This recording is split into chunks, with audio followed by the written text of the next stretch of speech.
प्रयास किया, जिनको कंट्रोल करने के लिए पुलिस को भी यहां पे हल्का बल प्रयोग करना पड़ा। लेकिन आखिर ये हालात क्यों पैदा हुए, रिपोर्ट में दिखाते हैं। सपोर्ट के लिए आपकी पथराव करती इस भीड़ को देखिए,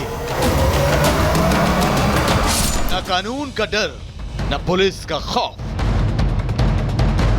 ये हंगामा क्यों हो रहा है आपको आगे बताएंगे, लेकिन उससे पहले इन पत्थरबाजों को जरा पहचान लीजिए। एक बार फिर देखिए अमन और भाईचारे के इन दुश्मनों को। देखिए कैसे कानून की धज्जियां उड़ा रहे हैं, पुलिस को चुनौती दे रहे हैं और सब कुछ तहस नहस करने पर आमादा है। दरअसल ये बवाल जूना अखाड़े के महामंडलेश्वर और डासना शिव शक्ति धाम के यति नरसिंहानंद के विवादित बयान पर हो रहा है। यति नरसिंहानंद ने धर्म विशेष को लेकर विवादित टिप्पणी की थी, जिसके बाद उनके खिलाफ एफआईआर भी दर्ज की गई और पुलिस जांच कर रही है। लेकिन समुदाय विशेष के लोग पूरा प्लान बनाकर आए और इस प्लान को नाम दिया ज्ञापन। जी हाँ, सही सुना आपने। सैकड़ों की संख्या में ये भीड़ इकट्ठा होकर ज्ञापन देने के बहाने शेखपुरा चौकी पहुंची, लेकिन थाने पहुंचते ही भीड़ ने प्लान के तहत शेखपुरा चौकी पर पथराव करना शुरू कर दिया। अराजक तत्वों ने पहले तो पुलिस टीम पर पत्थर बरसाए और फिर पुलिस की गाड़ियां भी तोड़ने की कोशिश कर दी। शेखपुरा चौकी पर मौजूद पुलिस वाले कुछ समझ भी नहीं पाए और भीड़ ने इकट्ठा होकर ऐसा हमला किया कि पुलिस कर्मियों को संभलने तक का मौका नहीं मिला। कुछ देर बाद पुलिस हरकत में आई और लाठी चार्ज करके उपद्रवियों को खदेड़ा तो चारों तरफ सड़कों पर बिखरे हुए जूते चप्पल और नजर आए नफरती पत्थर, जो इन पत्थरबाजों की तरफ से पुलिस टीम पर बरसाए गए। ज्ञापन देने के बाद कुछ गांव से लोग इकट्ठा हुए, जिसमें कुछ नए उम्र के लोग भी, लड़के भी थे। उनके द्वारा कुछ वहां पे हंगामा करने का प्रयास किया गया और कुछ पत्थर भी उनके द्वारा उठाए गए। तुरंत पुलिस ने वहां पे हल्का बल प्रयोग करते हुए उनको तितर-बितर कर दिया है। अब इसमें पुलिस की तरफ से हम मुकदमा पंजीकृत करके इसमें आगे कार्रवाई कराएंगे। कुछ वीडियोस पुलिसकर्मी द्वारा बनाई गई हैं मौके की, उसी के आधार पर इसमें शिनाख्त की जाएगी। लेकिन ये पत्थरबाज सिर्फ सहारनपुर में नहीं है, उत्पातियों की एक ब्रिगेड गाजियाबाद में भी है, जो शहर का माहौल बिगाड़ने पर आमादा है, शिव मंदिर पर हमला करने पर आमादा है। इन पत्थरबाजों ने ऐसा खौफ मचा रखा है कि गाजियाबाद के मंदिर की सुरक्षा पुलिस को करनी पड़ रही है। ये मंदिर के बाहर की तस्वीर है। पुलिस के जवानों की जो तैनाती है वो शुक्रवार रात से यहाँ पे की गई है। हालांकि जो लोग मंदिर में दर्शन करने के लिए पहुँच रहे हैं, उन सभी लोगों की जो आधार आईडी है वो यहाँ पर नोट की जा रही है और आधार आईडी नोट करने के बाद ही सभी लोगों को मंदिर में जाने के लिए परमिशन दी जा रही है। जिस शख्स के पास आधार आईडी नहीं होगा उनको मंदिर में प्रवेश नहीं करने दिया जाएगा। यह तस्वीर में दिखाना चाहूँ, आप देख सकते हैं जो भी यहाँ पर महिलाएँ पहुँच रही हैं या पुरुष मंदिर में दर्शन करने आ रहे हैं, सभी लोगों के आधार आईडी चेक किए जा रहे हैं, आधार आईडी को लिखा जा रहा है और उसके बाद ही सभी लोग जो है मंदिर में दाखिल हो रहे हैं। मतलब अमन और भाईचारे के दुश्मन गाजियाबाद से लेकर सहारनपुर तक पुलिस को चुनौती दे रहे हैं, योगी आदित्यनाथ की सरकार को चैलेंज कर रहे हैं, लेकिन वो ये भूल रहे हैं कि यूपी में कानून का राज चलता है और किसी को भी कानून हाथ में लेने का अधिकार नहीं है। Bureau report, Republic Bharat. और आगे बढ़ते हुए बात करेंगे एकजुटता के संदेश की, तो इसके साथ ही एजेंडा फेल कैसे हुआ।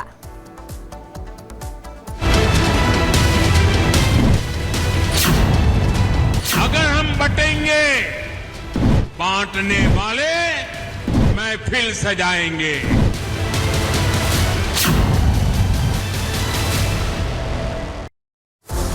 एकजुटता का संदेश, लेकिन कौन तोड़ रहा है देश, ये बड़ा सवाल खड़ा होता है यहाँ पर नजर आ रहा है। प्रधानमंत्री नरेंद्र मोदी ने सामने आकर और आगे आते हुए एकजुटता का संदेश दिया है, देशवासियों से एकजुट रहने को कहा है। साथ ही ये भी कहा है कि अगर हम बटेंगे तो जो बांटने वाले लोग हैं वो महफिल सजाएंगे और वो यही तो चाहते हैं। इसके अलावा अब सवाल ये खड़ा होता है कि आखिर कौन है जो देश तोड़ने का काम कर रहा है। रिपोर्ट देखिए।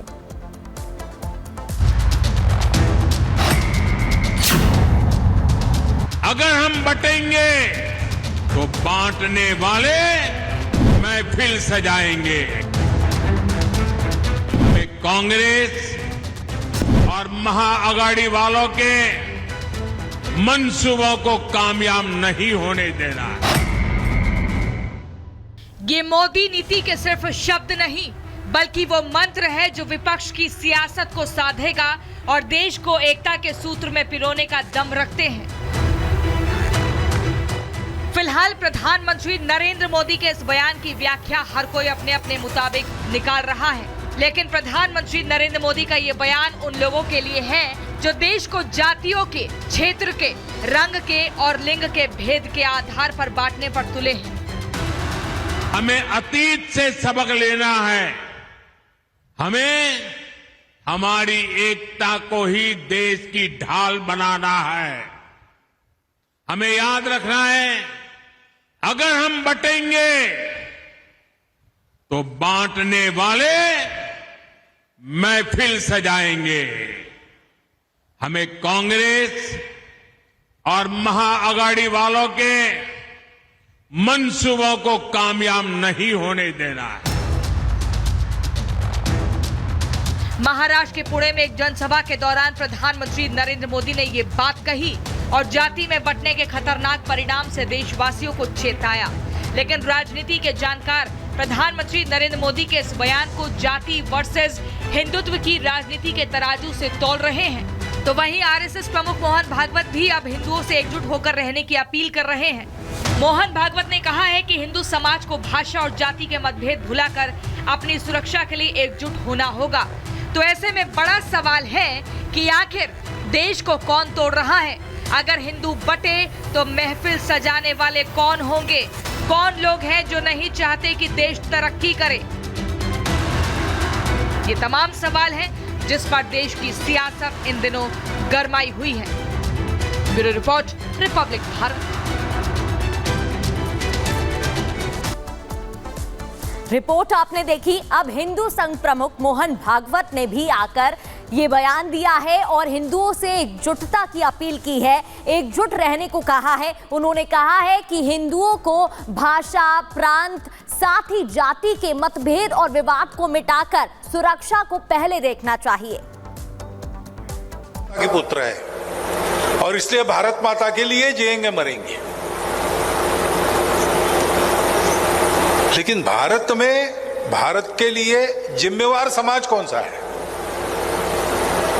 वो हिंदू समाज है, क्योंकि भारत हिंदू देश है, हिंदू राष्ट्र है। परंपरा से प्राचीन समय से यहां पर हिंदू लोग रहते आए।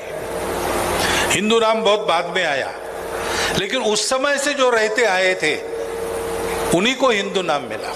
शाखा में व्यक्ति पर जो संस्कार होते हैं, गण शिक्षक कार्यक्रम लेता है,